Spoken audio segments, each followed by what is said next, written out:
సంగారెడ్డి జిల్లా నారాయణఖేడ్ మండలం పంచగామ శివారులో 70 లక్షల రూపాయలు విలువ చేసే గంజాయిని ఎక్సైజ్ పోలీసులు స్వాధీనం చేసుకున్నారు. నాగయ్య మహారాజు అనే వ్యక్తి భక్తి ముసుగులో రహస్యంగా గంజాయి సాగు చేస్తున్నట్లు ఎక్సైజ్ టాస్క్ ఫోర్స్ పోలీసులు గుర్తించారు. సుమారు 678 గంజాయి మొక్కలను స్వాధీనం చేసి ఆలయంలో 8 బస్తాల నిల్వ ఉన్న సుమారు 18 కేజీల ఎండు గంజాయి, 1 కేజీ గంజాయి విత్తనాలు, 30,000 రూపాయలు స్వాధీనం చేసుకున్నారు. కేసు నమోదు చేసి నాగయ్య మహారాజును అదుపులో తీసుకున్నామని excise task force CI Dubbaka Shankar వెల్లడించారు.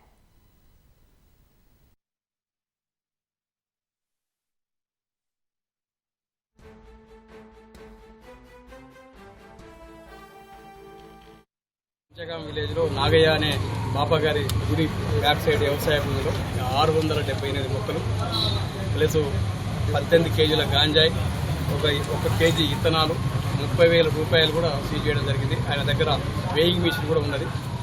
ఇది బాబా వేషంలో ఇది చేస్తుందనేది మాకు గట్టి ఇన్ఫర్మేషన్.